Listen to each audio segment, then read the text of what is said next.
So we've got a great tip of the week this week. I think everyone can take a little bit from this. David has taken the time to kind of put together 5 homepage elements every website needs. And I think this is really important because a lot of us, we get so immersed in our projects that we sometimes overlook some of the basics that we should include, or we might drown them out with too much noise around them. Again, going back to keeping a clean and simple navigation for the site. So Dave, if it's okay, I'd like to pass it over to you to kind of walk us through some of these 5 homepage elements and some of the benefits and goals that each of these elements add to the user experience. Yeah, so before we get into this, in previous webinars, we've covered a lot of the design settings, different elements of the homepage, but we never really brought it all full circle. So hopefully this presentation will kind of pull everything together, give you a good idea of what elements you should have on your homepage, since that's probably the primary source of where new traffic is going to. And so the first element everybody should have on their homepage, there's different ways to utilize it, is the hero section. So you could have a search module here, you could have some buttons as calls to actions, you could have just text without any buttons or any search modules. There's a lot of different ways you can utilize this section, but it's really an attention grabber. And so you should use it in a way that will allow your website to instantly connect with the people who are coming to your site for the very first time. You can, like I said, you can utilize it as a call to action. If you know that the majority of your new visitors are looking to maybe perform a specific search, you might just want to have your search module there.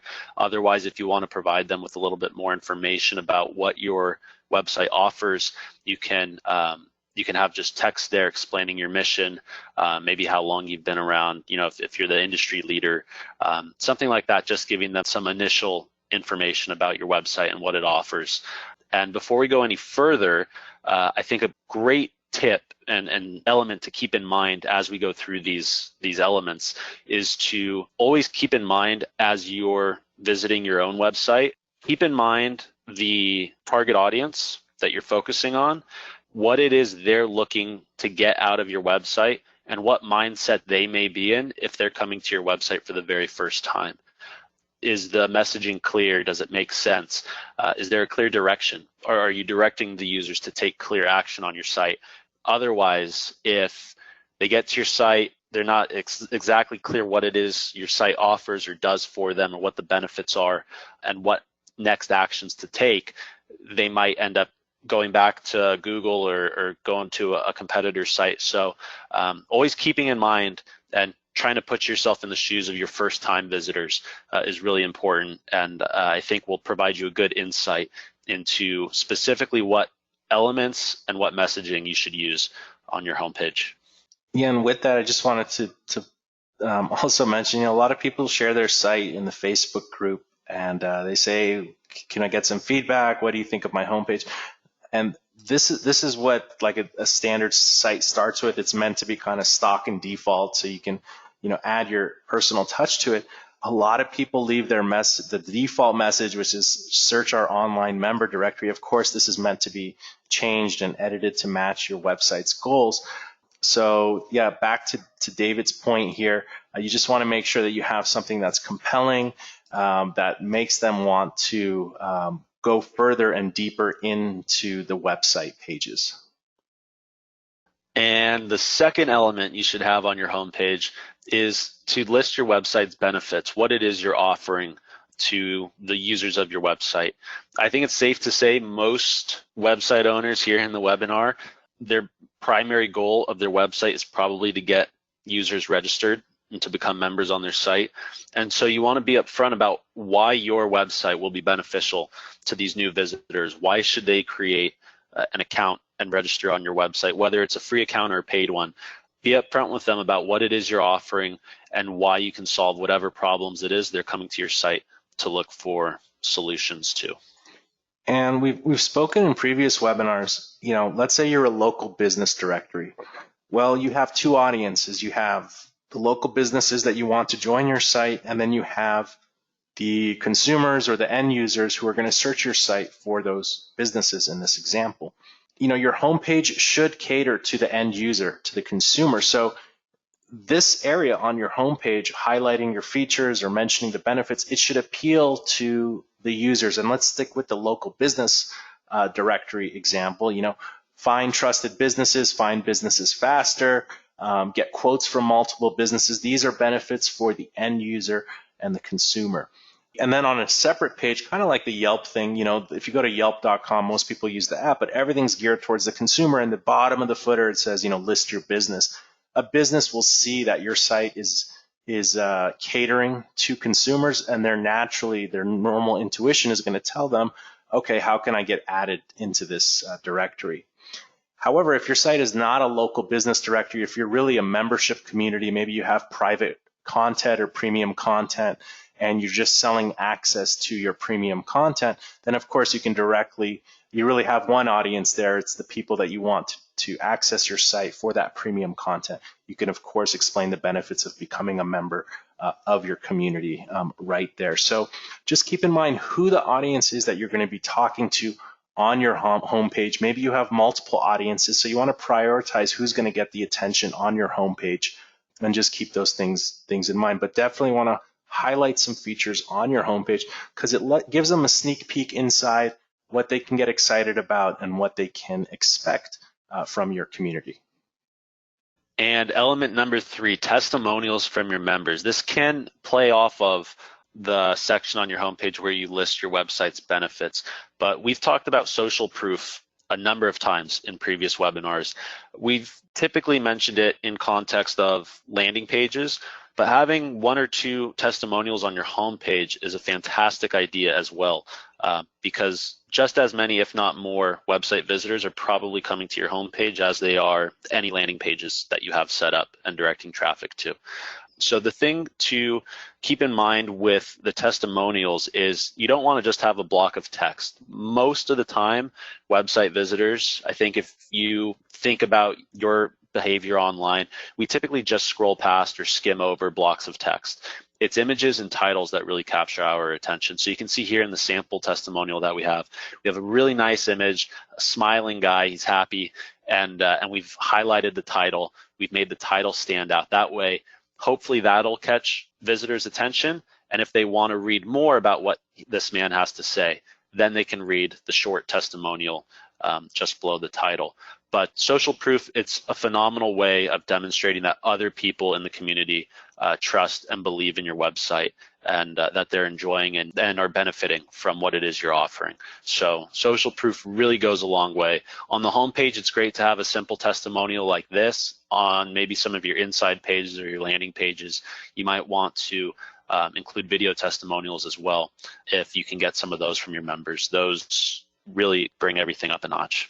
And just, testimonials can be a touchy subject, because you're asking someone to, maybe they want to remain private. They're just kind of using your service or community on their own. They don't want to be, publicized or whatever it is. If you can find the right timing to ask for a testimonial, so if you can identify like a key performance indicator when a member is happy, maybe they've purchased 3 leads from your site, that the platform does support purchasing leads and referrals.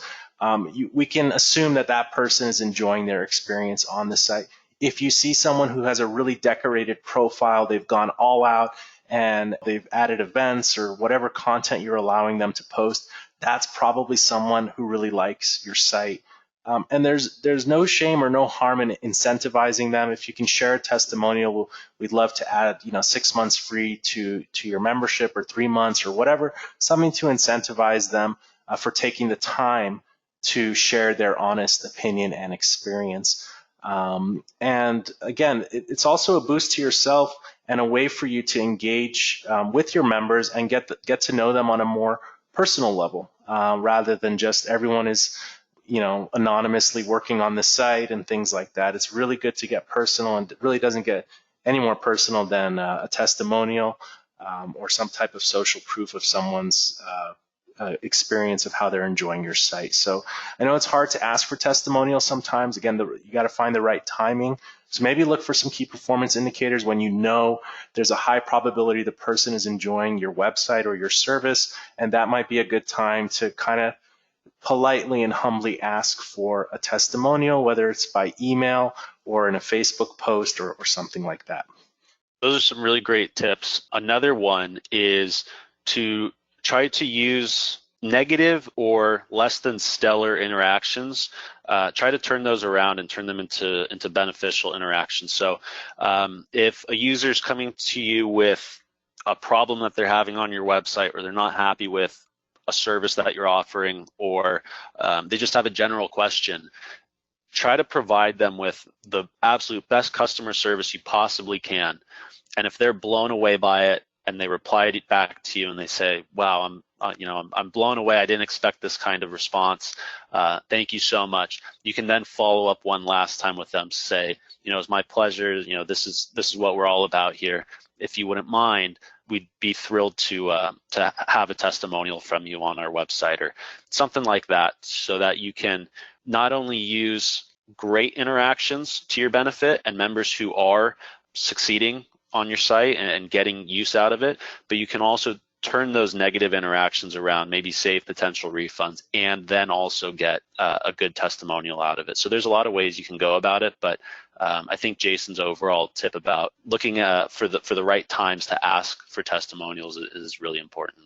I was going to touch on that one more time, because what you said is so important and something that I truly believe in personally. All problems are opportunities, and if someone's having a tough time with your site, or they had a bad experience, or who knows, they were billed twice, or they weren't billed the right amount, or something's not working for them, it's like game on. All right, how can this person, it's probably 1% of your users, had a bad experience or is unhappy, and generally if they write you a message, they're actually not as angry as the message they write sometimes, but it's a great opportunity to dive in there, give them some attention, give them some TLC, and demonstrate that you do care about them, and really wow them in a way that they weren't even expecting in the first place. So going that extra step and extra mile to try to deliver happiness to users who might have had something go wrong, who knows what it could be, or some frustration with your site or service, that they're giving you an opportunity to really step up to the occasion and turn the situation up on its head. And that is a great time to ask for a testimonial after everything. You've created that relationship, you've gone through that emotional roller coaster with them, you've resolved their issue, you're kind of buddies with them now. And then again, humbly, you can ask them if they mind sharing their experience or writing a review online or something like that. So don't be afraid when those types of problems occur. There's always, when you're doing a business or something's going to come up. So just handle it as gracefully as possible and see how you can use that as an opportunity to deliver happiness to that person. All right, number 4. So one of the primary goals, maybe not the primary goal, but a primary goal of virtually any website should be to try to collect as many email addresses from your visitors as possible. The primary use for this would be to kind of allow them to get a foot in the door, and then at a later time you can follow up with them, through newsletters or promotional emails, and try to close them that way and get them registered on your site. So having a lead magnet or a free offer on your homepage is one way to do this. It could be something as simple as asking them to sign up for your newsletter. It could be offering them a free PDF download or a free business audit or anything like that to get at least just their email from them. That way you can follow up with them at a later time. And so there's a lot of people who may not be willing, especially if you're not offering free memberships, they may not be willing to immediately sign up on your site. But if you can get them to provide you with at least their email address, you can then follow up with them at a later time. Even if they may have already forgotten about your site, you can stay top of mind and remind them that your website's there, it has beneficial offerings to them, and that they may want to revisit the site, and maybe it's time for them to sign up. So there's a lot of benefits with lead magnets, and what you're offering to get that email address from the visitors is really dependent on who your target industry is, what your website is offering. But typically, a free PDF download, some kind of simple free service that really doesn't take a whole lot of your resources is usually the best and the easiest way to go about doing this. And we've done webinars on lead magnets before and how to, create those landing pages. But this goes back to what we were talking about in the beginning is some people may not be ready to sign up or pull their wallet out or pay for a membership or whatever it is you're offering today. They are in the awareness stage. So we should have something to still supplement their needs. They are browsing the internet. They're looking for something. So if you could find, as David said, create some kind of a resource or link to something on your site, but in exchange for an email address that satisfies something that they're looking for. That's going to go a long way, and the lead magnets start doing the work for you because now you're bringing qualified prospective members into your top funnel. So you have to look at the math on this. Let's say 1,000 people visit your site a month, just using simple numbers here. Let's say 10% of them are actually people who would be potential members. Everyone else is just kind of like a looky-loo. So out of those 10%, another 10% will eventually sign and pay each month. So if we could bring more people into the top funnel, so we know 1,000 people are visiting the site, if we can increase the 10% of people who are interested in your solution to, let's say, 20%, those are the people who are filling out the forms, the lead magnet forms, and giving you their email address, you can increase your recurring revenue over time with the right lead magnets in the right places because you're just increasing the number of people that are coming through your top funnel of your website who are prospective and potential paying members. So what's a good lead magnet? Those are things like ebooks, like 10-step guide for X, Y, and Z. Really what you want to do is let me go back to slide 1 here. Your ebook should be just as compelling as your homepage title. It should be something that they want, some information that's easily digestible. Here's an email and then instant satisfaction after they receive it. If you don't know how to put together like a PDF and an ebook, the easiest thing to do is just kind of clone your contact us form. And after they fill out that form, redirect them to like a private page on your site that has just a regular web page that has the information there that you created with the text editor. That would be like the simplest thing to do. Or even the newsletter sign up is have them fill out the newsletter form, and in the email they get, the confirmation email they get when they fill out the newsletter form, include the link to the secret page where they can then consume the content that you promised them that you would deliver to them. So a lot of it is connecting emotionally with people and giving them something that's going to want them to trade their email address for that valuable piece of information. And again, this is more for people in the awareness stage who are just browsing and who will potentially and eventually turn into members, a small percentage of them, hopefully a large percentage of them.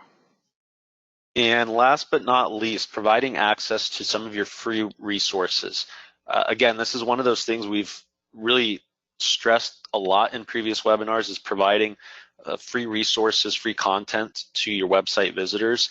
It allows, again, we're trying to keep in mind the first-time website visitors here, because members who are already registered on your website, they probably already know what's on your homepage, and they're probably looking more at some of your internal pages for when they keep coming back to your site.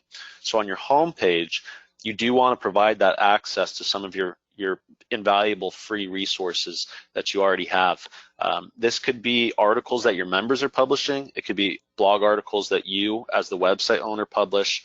It could be videos, tutorials, news insights, really anything, any content that is of value to these first-time website visitors. Again, you have to figure out what it is, why they're coming to your website, what problem do they have, what solution are they looking for.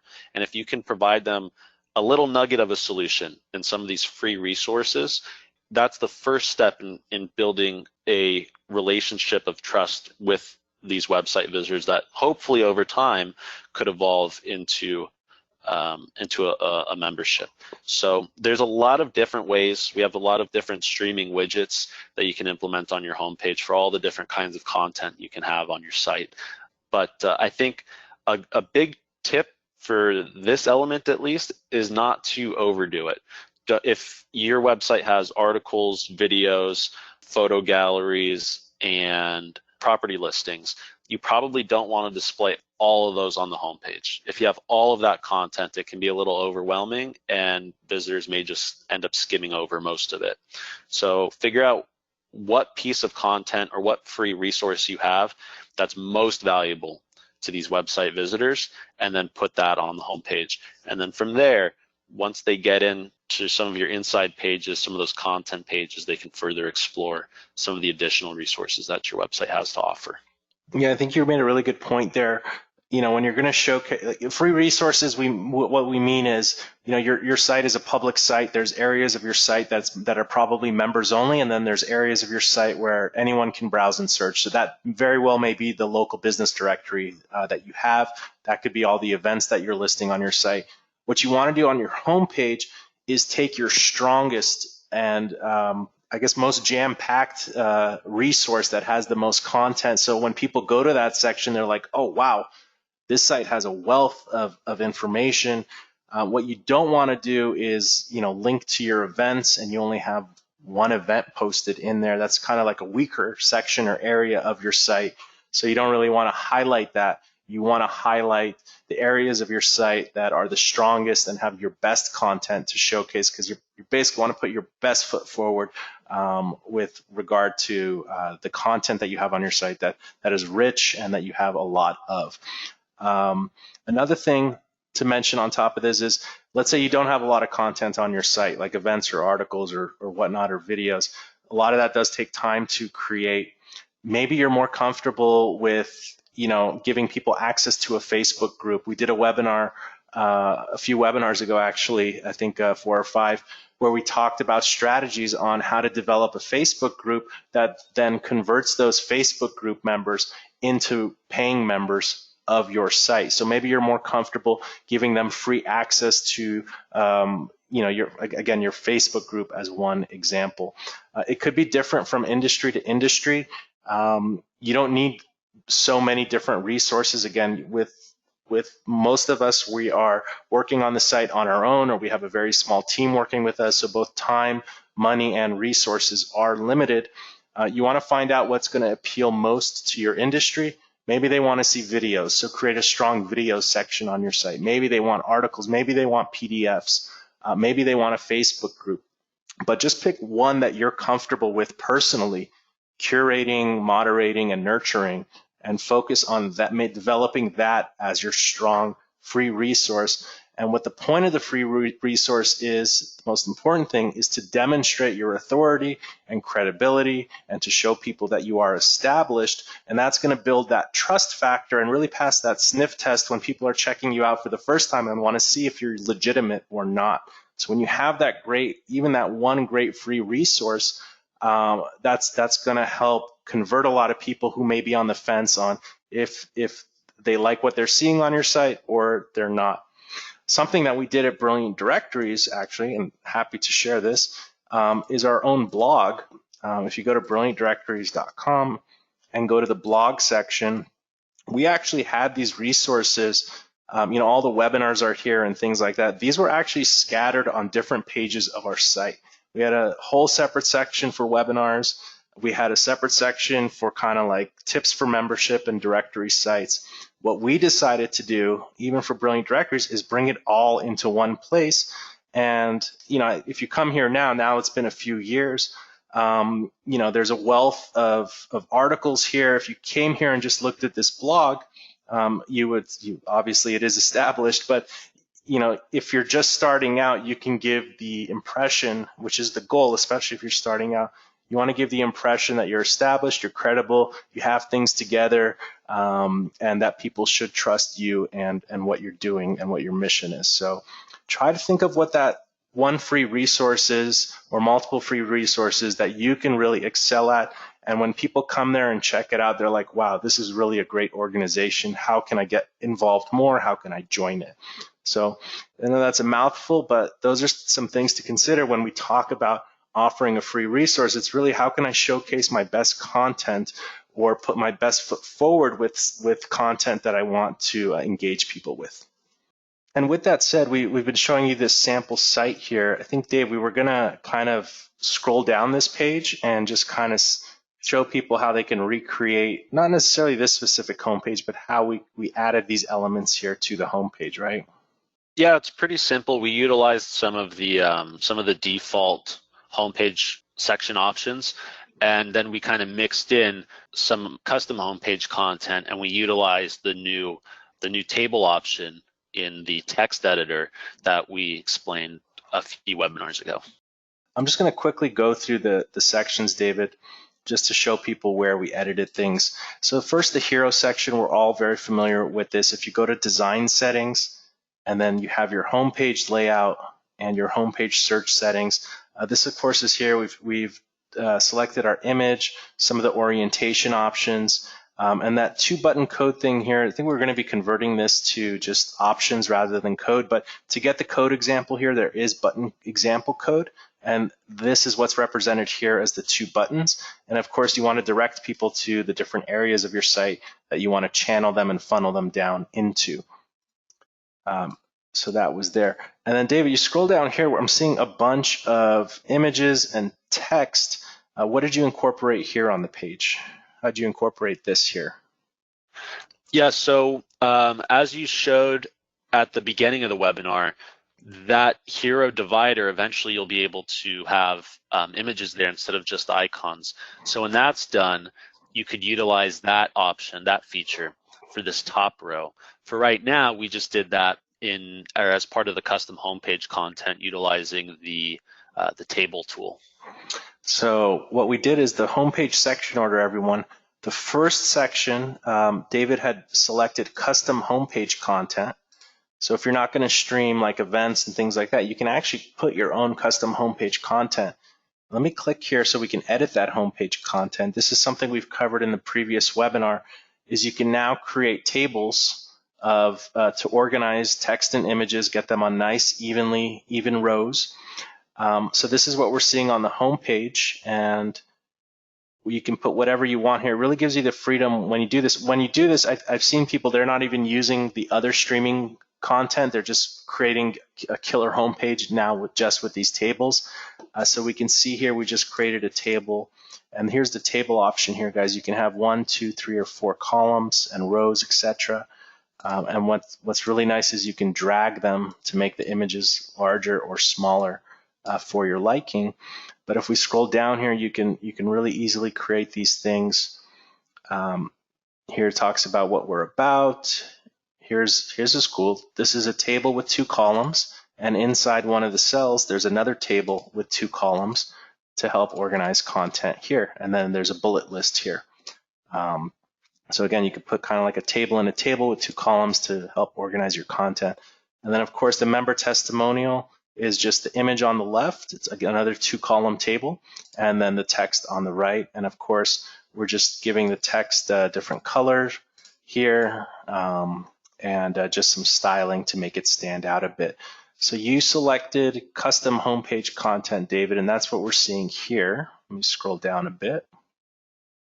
Stop. Yeah, and that recent table update really made all of this possible without the need to know any HTML or CSS. Right, you're just kind of more like Microsoft Word or something like that, which is nice. Exactly. So then after this testimonial, which is the last thing on this page, let's go back to the design settings. You have section 2, you're showing the about and the join offer module that we have. And this module, it has those 2 boxes, so it's an easy way to add some calls to action to your homepage. As you can see, we have the big button on the left, then we have the smaller link on the right. And another recent update was the ability to choose different background colors for all of these homepage sections. So just to break up the monotony of having the entire homepage be white, I selected a light gray just to help make that one section stand out a little bit and help break up the homepage. And so you'll see right here, selecting the light blue, that'll change on the front end as well. Oh, yeah, nice. I have some good news for you guys also. I should have added in the BD Lab updates. These 2 modules here, currently, let me just toggle this closed. You edit it down here. Right now, they're just text inputs. So styling it has been a little bit difficult for people. we're going to be updating this to be the text editor. So you can fully style these input fields here with all the same settings that you would have on a web page. So you can add images and everything else you see here. So those two modules, the about and the the join offer, basically they're just two separate modules. You'll be able to have the full text editor here to really decorate and enhance these two boxes more so than just the plain text that we're seeing here. Yeah, that'll really add a lot of functionality to those two. All right, so, and then for section 3, I guess we're just using 3 sections, you're showing the recent member articles with the sidebar there. So if we toggle these closed, then there's section order options.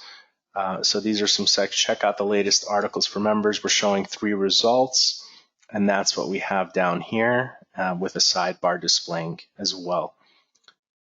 And you can obviously select which sidebar you want to use. So you could choose not to use a sidebar, but having that sidebar provides a little bit more information. You could create a new sidebar as well, add some different widgets in there if you wanted to display some information specifically for the homepage that's not being utilized in a sidebar elsewhere on your site. So there's a lot of options with that. But like Jason mentioned, if you really don't need to use any of those streaming homepage widgets, you can just use the custom homepage content. You can utilize those tables now, so it's really easy to format the page and stylize it. It's just as easy as using Microsoft Word now. And again, it largely depends on who your target audience is, why they're coming to your website, what solutions you're offering them. But in many cases, I think offering a combination of those streaming homepage widgets along with custom homepage content can really strike a good balance. And yeah, I agree. And I think less is more on the homepage, to be honest. Keeping it simple, having good messaging can go a long way. I'm checking now, this replace image thing is working here. So you just click on the 2 arrows and you can replace your image, whether selecting an image or however you want. So that's working there as well. All right, hope you guys like that tip of the week.